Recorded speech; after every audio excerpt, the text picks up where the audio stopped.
Andam chiang ha mo hong hi kul le ruk July ni kul le ni hi hong pang thar ngai ti ding in kanin som than ha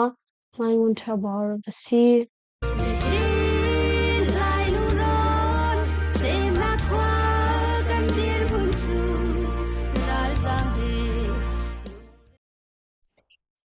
Chiaram chawza ral kap le NUG ral kap tang ti phuni na chang khwa in sita khwa tiang an la kho than i SSPC ral kap thimian tam pali an tlai na sagai ram chan kali gango kar i a ummi na chang khwa in sita khwa tiang chu chiaram chawza ral kap le NUG chawza ral kap tang ti phuna ni ka dau in an la kho than i SSPC ral kap athimi le hliam tor mi an tampin a SSPC ral kap ali zong an tlai kho na kong ral mai tholak nak shampi ni nizan a fetar in an chim ral mai tholak nak shampi pakhat ni chun kali gango kar i a ummi na chang khwa in sita khwa tiang chu July ni lai seri a khan chiaram chawza ral kap le NUG chawza tangti phutani kadau in kan la kho than chu kadau na ka chun SSPC ral kap athimi le hliam tor mi an pampin a SSPC ral kap ali zong kan tlai kho na na in an man thak lu chu langtar ok thari lau arau hlan a tuamro ngei tu ni phungning te in an than than ko lai tia lungmali phosa achim chuban tuk thiam in July ni kula khan kali tamu kar i a ummi khanan khwali kamaji khokar a chiram chawza ral kap NUG ral kap tangthi phutna le SSPC ral kap polkar a kadaw nak afak thuan tia thai si hadang ral mai tholak nak shampi pakhat zong ni kanan khwa in kamachi khwa lei a SSPC ral kap ni ral laman sial i chiram chawza ral kap le NUG ral kap tangthi phuni kan ka na cha a kapni kar kadaw nak bezul in afa hi asi kapni kar kadaw nak a hin SSPC ral kap lei an fa ngai cha a SSPC ral kap ni drone sham ngan le Valong kadaw nak pol zong fa ngai in an tua china in Nizapi ral kap lei chu boy pathong in kan him tia lungmali phosa achim ve India mimar ramri cholet nak cha a abepi big mi kali tamu lampi chung khampat khopi chu NUG chawza irun ven na wunchi zung tang a ummi ral kap na le tang thi phutna ni aliam chia thongni kul la thum kum November ni seri a khan ka dau in an rakla kho i kumthi leyang arau tu thongni kul la rukum juni kula khan SSPC ral kap ni an la kho than chonu a kali tamu kar lampi chunga hin Fezul in kapni kar kadaw na kapfak i tuwad siyong mi atong liyang chu ahim na kunkul in anzam na tia kantay kampat kopi a SSPC ral kapi nu pakhat antlay shem kumu pa pakhat song antlay i anshem sagay ramchan kampat kopi a tuwad siyong mi nu pakhat le kumu pa pakhat chu an in i anbatun taliyaw a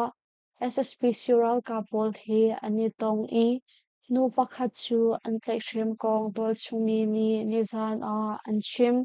kampat kopi number pali sang a khosami kumsom sari shong upa pa pakhat le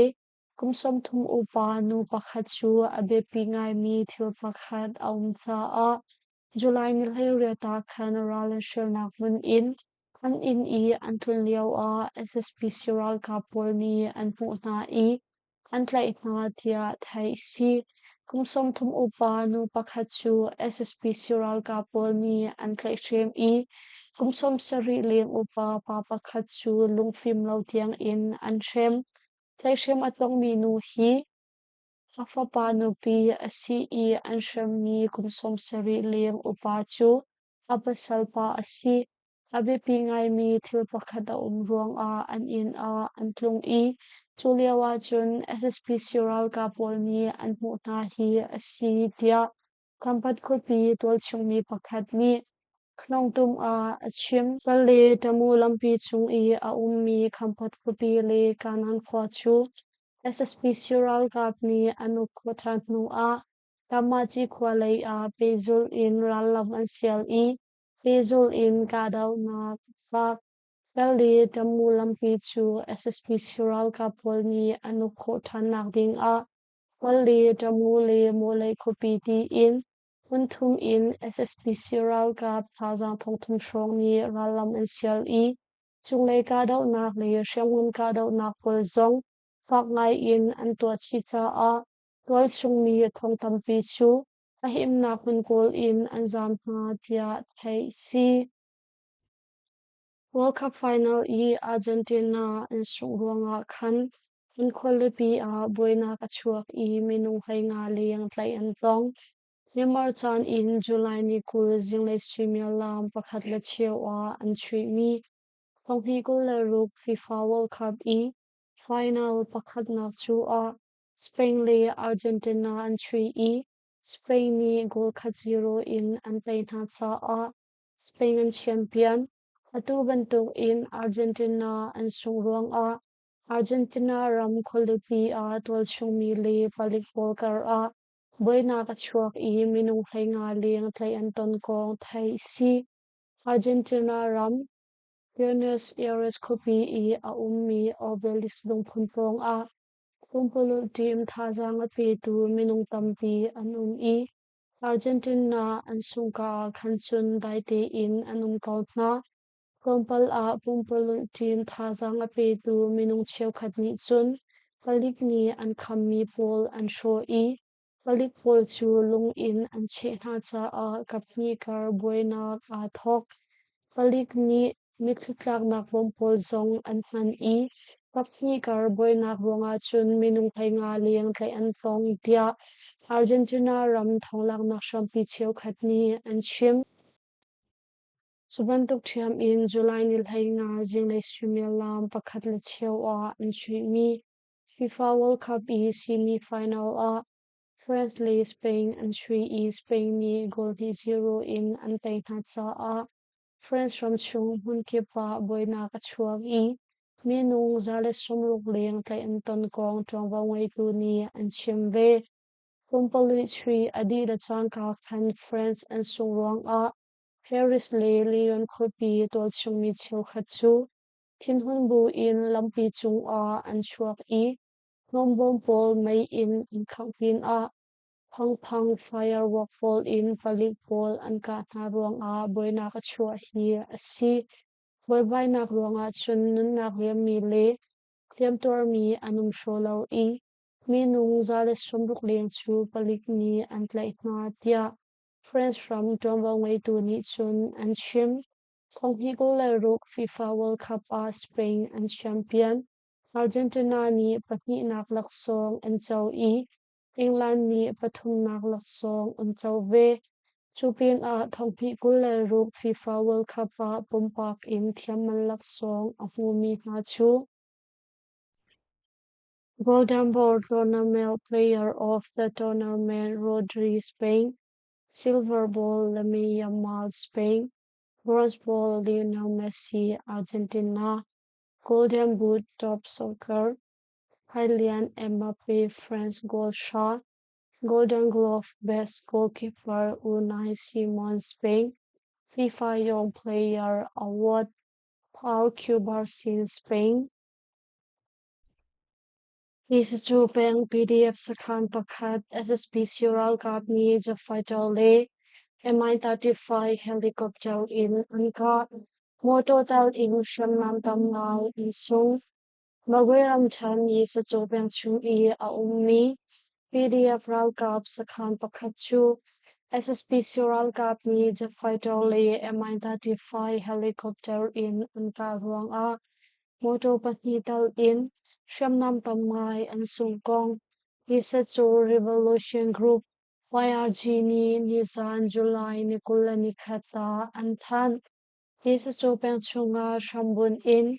pado thlenna ka betak te in acho chang zo mami isa chu revolution group YRG sakhan pakhat le apong kam chu July ni hlei riat Zinglei Swimel lam pathum na chiu shonga khan mechela le shante waral kap sakhan in akai mi SSPC ral kap ja fighter pali le pakho ku khopi shambun division zale pakhat in akai mi SSPC ral kap Mi-35 helicopter pakhat ni boman thak I rokat le .5 se mai thalpol in anka atu bantuk in SSPC ral kap ni chunglei ka dau nak pol antua mi ruang a ko chungsham tlai phu nun nak liam mi le thiam tor mi kanung sho lo na in motor pahni motorcycle pahni mai thau mi paruk zunga kan han mi computer kuche bom pakul kwan phang phun kip thonga shrong le kwan kham angki zun seri kan sung tia isa chu revolution group YRG ni anthan isa chu revolution group YRG in Trambal ngai tu ni chun kan sakhana umnak mun location akal mi ni SSPC ral kapol sin a thongon pek I asikaw lai ti kan zoom kan umnak mun bak a chunglei in ka daw nak into hi asi atu bantuk in shamnam pol kan sung ronga hin mizapi ni alam kip in nan kan bom chanri nak lai nol kan indu kaw na adi ri lo mi kan daw than nak hi kan pezul lai tia an chim ral shel na bom chantu phu chungtal minau pathum SSPC ral kap ni an tlai na I an tha na Kanay tari ram chan ye phu peng chung I ral shel leo a SSPC ral kap ni ral shel mi na bom chantu phu the and humanitarian aid team in minau pathum chu an tlai na I an shem na tu a an tha na kong MAGGA initiative MI ni Nisan July ni kule ni khata an than Russia mi na bom chantu phu the and humanitarian aid team in an shway tu ko eta tangkatlai tu ko lion le an ma chung tal ko me tu ti in an di lak fon minung pathum chu July ni ko ha khan ye phu peng chung I ralin shel leo a Chawe Special Economic Zonglei a ralam sialmi SSPC ral kapol he anitong I antai na chun nu a nilhei khat arau nu July ni kula khan an shamna I an tha na kong thonglak nak shampi ni an man thak he an kan patsa a fetar na kan to hi asi ha atong mi ko eta ko lion le ko me tu hi thawai hmaram I san kang lak chung fin chon na kong ral shel na bom chat na kong le kwa than chaw na kong a betak te in achol sang mi an si I SSPC ral kap ni an tlai na lewa hin phone le computer pol he a pe tlai mi theory pol zong ani kan cha a atu bantuk in an tha na hi asalai ti kan zoom tia MAGGA initiative MI in Trambal ngai tu ni an chim atu bantuk in ko eta ko lion le ko me tu chu phungning lo in than kan ruang a Marshall na bom chantu phu the and humanitarian aid team le MAGGA initiative MI ni chungkhan na he an ngai chet nak ani shom kong an lang tar I an hmaram cha a an ngai chun nak tiang a pe tu ko eta ko lion le ko me tu chu upat nak an pek na kong zong an lang tar chi matu I sur nak ngai lo minau pathum na athat tu SSPC ral kapol mi hin July ni riat pokham Chawe Special Economy Zone le ye phu peng chung a ralam an sial I Kwaltlong moto le thilphul moto pol zong an kham na bin a thol chung mi som sari shrong zong ral phu a an tlai na I an thari na lo tia thai si TNLA thongin pakhat an bau I ngakchia tlai shem tu le mithat lai nong dal in thongtla hlei nga an zam Tao rau ka PSLF TNLA ni an ukmi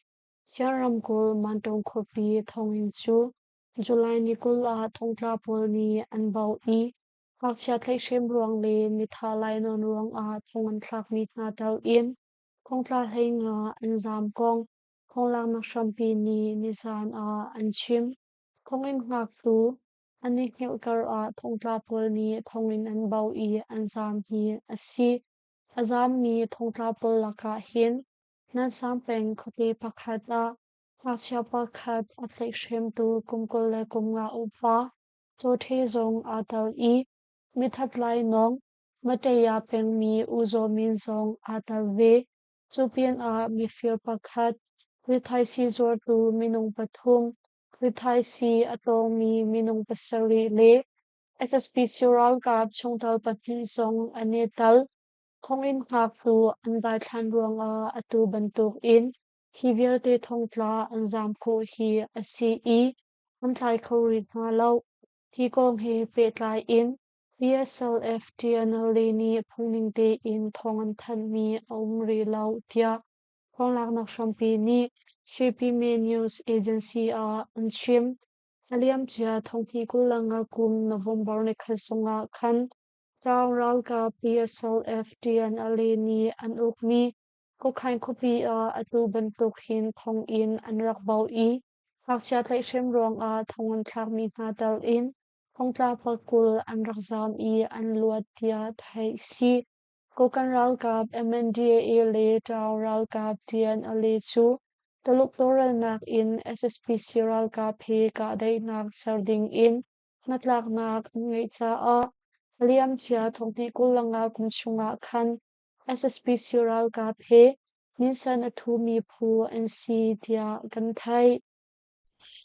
ngai peng tol chungi panni SSP Sural ka mi an tha magweram than ngai peng nitlak lai maram chunga ralam sial mi SSP Sural ka pol ni tan chang khwa tan yu khwa le seite khwa an lu no I nak in chiao khat an khang pin a chol nak ngei lo tol chumi patni zong an tha na kong ngei peng thong lak nak shampi ni nizan a an chim atu I ral lam sial mi SSP Sural ka pol ni hin July ni hai ko khan seita khopong a kumsom ma upa tol chumi pa pakhat an tlai I an tha chuban tuk thiam in Tayo khwa tol chungmi u shwe min zong an tlai nu a an pha ve chupian a ral lam sia lewa hin pom lam sol nak in a thi mi SSP Sural ka prok pol chu tan chang khwa kan yu khwa le seta khwa tol chungmi nga nak in chiao khat chung a an chia nga I mai in an khang nga tia mian peng thong lak nak shampi ni chun an chim aluan chia jun kha thok ka khan me peng chung a ral lam sial in alut mi SSPC ral ka pol ni hin me peng tol chung mi khai kwa an tha chang ha I an tlai mi na zong anung pin a nak in zale somlir che zong mai in an khang chang tia thai si